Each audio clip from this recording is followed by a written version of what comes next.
Assalamualaikum and a very good evening. I bid to Madam Shah and to all my friends. So today my friends and I will be presenting on the WWW assignment.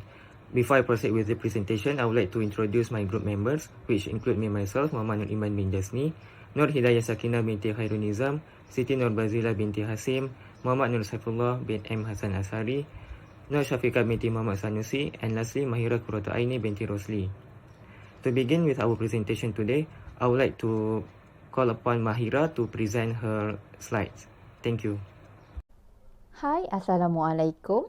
I'm gonna discuss on question 1, which asks to determine 4 ethical issues in the article. First issue we can identify is there is no evaluation made before implementation of CAD system. We can clearly see that Mr. Samsudin is not having professional consultation before making a decision to implement the new system.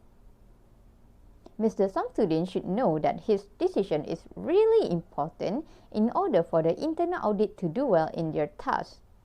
Therefore, professional expertise is needed so they can help in narrow area and advise whether the system will bring maximum potential or useless to the organization. Mr. Samsudin should take time to study other systems available in the market, research and analyze their ability when the program is launched. Next issue is about the credibility of audit trails and vulnerability to the legal liability. The implementation of new system had affected the credibility of audit trails and made Mr. Samsudin company vulnerable to the legal liability. Since the implementation of CADs does not do any evaluation to identify risks associated with the system, internal auditors of the company may face risks which is their professional knowledge and skill will be doubted by external auditor and other users such as BOD, and the quality of internal report is not reliable and cannot be used to make any decision. Moreover, the company's internal auditor also may be faced with question on the loss of transaction toward their e-commerce business. So it is important for internal auditor to perform a walkthrough test on the system to ensure that proper security control procedure is installed and implemented at every stage of the transaction. Next issue is not communicate with other departments and does not have professional skepticism on Mr. Bird's explanation and offer. We can see in the above case, Mr. Samsudin does not show any professional skepticism toward explanation from Mr. Bird. He does tend to acquire any important detail from Mr. Bird about the system. He believes blindly that the system will operate effectively after the implementation without second opinion from others. He is not independent and objective as an internal auditor. The long-gone relationship with Mr. Bird had affected his objectivity. Mr. Samsudin is supposed to get all the important information on the system if he planned to acquire it. Other than that, Mr. Samsudin did not communicate with his own internal audit department and other departments before the system was put into action. The communication between departments is crucial to identify any risks and problems that might occur from the new system. Lastly, the issues is about the investing in migraine, which is not having approval from shareholder. The price to implement the new system is more than 200,000. This is not a small amount to invest, also not Mr. Samsudin's money, which he can decide on his own. Shareholder opinion is in acquiring new asset is important because before investing in migraine, shareholder need to know if the system will help increase their wealth, especially this involving company's money to invest. If it turns out that system is not giving any benefit to the organization, Shareholders might be upset because Mr. Samsudin did not value their opinion regarding the matter. Hence, Mr. Samsudin should create a meeting to discuss and explain the benefit of the new system to the organization with the shareholder. They can discuss the risk together on the company's financial if acquiring CAD system and ask for more detail before making a decision. Thank you. Assalamualaikum and hi, I'm Muhammad Nur Saifullah and I will explain on the question 2 for principles of guide to the assessment of IT risk or GAIT. The first principle, the identification of risks and related controls in IT general control processes such as in change management, deployment, asset security, and operations should be a continuation of the top-down and risk-based approach, which are used to identify significant accounts, risk to those accounts, and key controls in the business processes. This will enable the identification of key IT general control over those risks. The second principle, the IT general control process, risks that need to be identified are those that critically affect IT functionality in financially significant application and related data. This is where they only need to address risks in IT general control processes that represent a reasonably likely risk of material error in the financial statement. Next, the third principle, the IT general control process risks that need to be identified exist in processes and at various IT layers, which are application program code, database, operating system, and network infrastructure. GAIT assume the activity that relate to IT general control exists in the change management, operations, and security business processes. Last but not least, the fourth principle, risks in IT general control processes are mitigated by the achievement of IT control objective, not by individual controls. Each IT general control process contains control that help achieve IT control objective. For example, data is protected from unauthorized change and any problems or incidents in operation are properly responded to, investigated, and resolved. Failure to achieve this objective might imply that critical IT functionality fails to perform appropriately and consistently. Thank you. I will pass to the next presenter. Assalamualaikum and hi everyone, my name is Nur Syafika binti Muhammad Sanusi and I will continue this presentation by explaining question number 3, so bear with me. So question number 3 asks what is the differences between continuous auditing and continuous monitoring. So first of all, we need to understand what is continuous auditing and continuous monitoring. Continuous auditing enables internal audit to continually gather the processes data that support auditing activities, and continuous auditing enables internal auditors to determine more quickly and more accurately where to focus attention and resources in order to better allocate audit resources and improve the quality of its audit and support management. Continuous monitoring enables management to continually review business process for adherence to and deviation from their intended level of performance and effectiveness.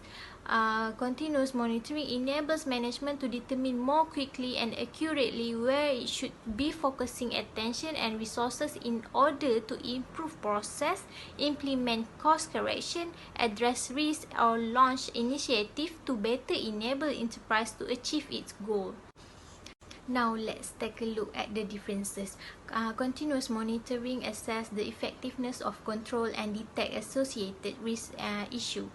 Continuous auditing collect from processes, transaction, and account data that support internal and external auditing activities. Next is continuous monitoring improve business processes and activities while adhering to ethical and compliance standard, and continuous auditing achieve more timely and less costly compliance with policy, procedures and regulation. Third one is continuous monitoring execute more timely quantitative and qualitative risk-related decision, while continuous auditing shift from cyclical review with limited focus to continuous, broader and more proactive review. Last one is that continuous monitoring increase the cost effectiveness of control and monitoring through IT solution, while continuous auditing reduce audit costs while increasing effectiveness through IT solution. I think that is all from me. Thank you so much for listening. But then I want to highlight again that we need to understand the definition of continuous auditing and continuous monitoring so that we can understand the responsibility and the action that need to be taken by internal auditors. Thank you. Now let's proceed to question number 4, which asks us to provide 2 advantages and 2 disadvantages of using computer-assisted audit tools, or CAAT. Okay, so the first advantages of using CAAT is to increase the accuracy of the audit test. CAAT could reduce the level of human error in conducting the audit test, as the system could provide assurance to the areas that the auditor is working on. It allows auditor to easily pointing out any fraud and errors in order to provide effective recommendations. Hence, a better quality of audit evidence could be produced by the auditor. On top of that, CAAT also reduces the time and effort spent in performing the audit procedures, since everything will be done by the system itself and not merely depending on the human force. As a result, it ensures the accuracy of the audit work. Okay, so next is CAT allows auditors to perform audit tests more effectively and efficiently. CAATs assist the auditor in performing audit tests more effectively and efficiently, which in the long term will result in more cost-effective audit. CAATs also allow the audit team to test a large volume of data in a short period of time accurately and quickly. It provides a standard uniform practice and user-friendly interface which could be easily understood and handled by the auditors. Therefore, it helps the auditor to perform various audit tests which could improve the performance of the audit work. Okay, so the disadvantages of using CAAT including costly and expensive to set up. CAATs can be so expensive and time-consuming to set up, as the software must either be purchased or designed, in which specialist IT staff will be needed to operate the computer system. On top of that, the cost of using CAATs in the first year will be high, as there will be significant setup costs, and it will also be a time-consuming process which further increases the cost. Since it will be the first time Encik Samsudin implementing the CAATs, then the internal audit team may require training on these specific CAATs to be utilized. As a result, it might be time-consuming and costly to actually train the auditors before they are getting used to the system. The second disadvantages is the data may be corrupted. The data may be corrupted or lost during the application of CAAT. Since the CAAT is a computer-based system, it might be exposed to the virus or cyber attack threats. The virus and cyber attacks may affect the whole system if the company fails to properly implement security and safeguard to the system. Hence, the company might lose all of their important data for the audit work. On top of that, if the company fails to monitor and control the system, the data may as well be corrupted by the employee of the company to, let's say, window dress the financial statements or to manipulate any transactions. Therefore, the reliability of the audit evidence could be affected as auditor fail to provide the best judgment for their audit work. Assalamualaikum warahmatullahi wabarakatuh. My name is AUD679 binti Khairul Nizam, and I will explain on the question number 5, which is on the 4 rules of internal auditors in auditing e-commerce. So electronic e-commerce, commonly known as e-commerce, is the process by which organizations conduct their business over the electronic systems such as the internet and other computer networks with their customers, suppliers, and other external business partners. However, the use of e-commerce may expose a company's sensitive information as well as programs to potential sabotage by external parties. Some of the threats in regards to the use of e-commerce as business model are virus infections, hacking, cybercrime, and failure of the system and infrastructure. Therefore, internal auditors play a big role in auditing e-commerce. The first role is to assess the effectiveness of the infrastructure and security measures of an e-commerce. The auditor uses the knowledge of the business obtained to identify those events, transactions, and practices related to business risks arising from the entity's e-commerce activities that, in the auditor's judgment, may result in a material misstatement of the financial statements or have a significant effect on the auditor's procedures or the auditor's report. Next is to evaluate compliance of e-commerce business operations with an organization's IT security policies as well as with the industry good practices. Auditors should be aware of and consider the international auditing practice statements applicable to promote good practice. An auditor who does not consider and apply the guidance included in the relevant IAPs should be prepared to explain how the basic principles and essential procedures in the ISAS addressed by the IAPS have been complied with. Besides, the internal auditor will also have to evaluate the company's ability to meet the IT security policies set out by the organization. Compliance with the organization's IT security policies will reduce the potential security threats to the organization. Thirdly is to evaluate the readiness of IT functions in the event of a major failure in e-commerce business transactions. The failed initiative, rising IT costs, and concerns about the significant incidents related such as data loss or security breaches are one of the potential IT risks. Therefore, internal auditors need to ensure that IT professionals provide strategic differentiation through innovative systems, infrastructure technologies, and applications with the appropriate level of risk management, oversight, and a strong control framework. Finally, is to identify other security issues that may affect the current infrastructure of an e-commerce model. Internal auditors need to identify the risks involved in the entity's use of e-commerce and the entity's approach to managing those risks, particularly the adequacy of the internal control system, including the security infrastructure and related controls as it affects the financial reporting process. That is all from me. Thank you. Thank you, Sakina. For question 6, explain the following challenges in auditing e-commerce. Firstly, in terms of transaction integrity, there might be the loss of transaction integrity, the effect of which may be compounded by the lack of an adequate audit trail in either paper or electronic form. Audit procedures regarding the integrity of information in the accounting system relating to e-commerce transactions are largely concerned with evaluating the reliability of the system in use for capturing and processing such information.